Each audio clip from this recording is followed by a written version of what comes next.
Newton की गति के नियम। तो न्यूटन की गति के 3 नियम होते हैं।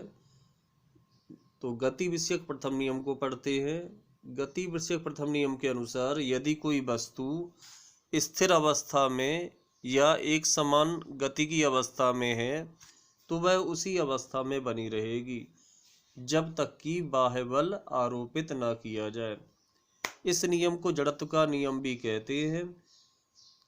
इस नियम के एग्जाम्पल के तौर पे देखें तो मेज पर रखी किताब तब तक उसी अवस्था में रहती है जब तक कि उस पर कोई बाह्य बल आरोपित ना किया जाए। न्यूटन का गति का द्वितीय नियम। इस नियम के अनुसार किसी भी बल का मान उस वस्तु के द्रव्यमान तथा उसमें उत्पन्न त्वरण के गुणनफल के अनुक्रमानुपाती होता है, अर्थात F अनुक्रमानुपाती m इंटू ए। चित्र के नीचे देखेंगे आप। जब हम अनुक्रमानुपाती का निशान हटाएंगे तो एक कांस्टेंट जोड़ने की आवश्यकता होती है। इस कारण से F बराबर हो जाएगा K इंटू एम इंटू ए।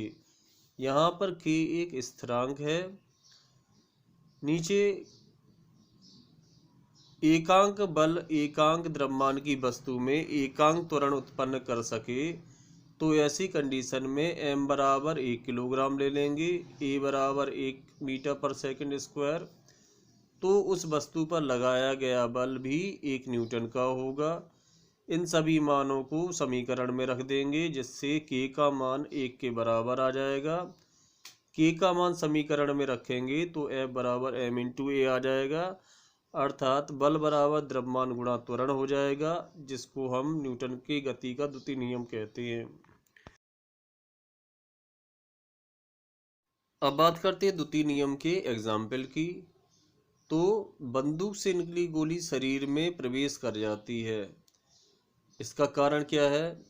क्योंकि गोली बहुत अधिक वेग से गतिमान होती है।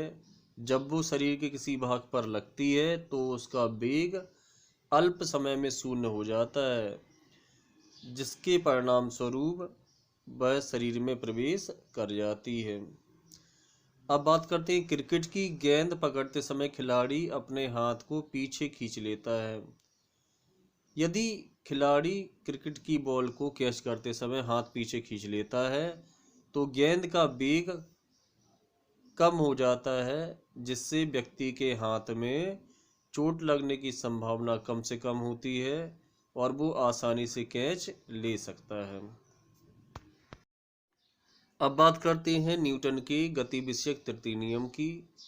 तो इस नियम के अनुसार जब भी किसी वस्तु पर बल आरोपित किया जाता है तो वह वस्तु भी उस वस्तु पर उतना ही बल विपरीत दिशा में आरोपित करती है, अर्थात प्रत्येक क्रिया की एक समान व विपरीत प्रतिक्रिया होती है। इसी कारण से इस नियम को क्रिया प्रतिक्रिया का नियम भी कहते हैं। उदाहरण की बात करें तो बंदूक से गोली चलाते समय बंदूक से पीछे की ओर झटका लगता है। इसका कारण ये है कि बंदूक चलाने पर गोली अत्यंत तेज वेग से गतिमान हो जाती है। उस गोली के निकलने पर उसका वेग का कुछ भाग बंदूक पर आरोपित हो जाता है, जो कि बंदूक को पीछे धकेल देता है। भूमि पर चलते समय पैरों से भूमि को पीछे की ओर धकेलते हैं। बिल्कुल सही बात है। जब हम भूमि पर चलते हैं तो उस समय भूमि को अपने पैरों से पीछे की ओर धकेलते हैं, तब उसकी प्रतिक्रिया स्वरूप हमारा शरीर पृथ्वी पर आगे बढ़ पाता है। इसे भी न्यूटन का गति का तृतीय नियम कहते हैं।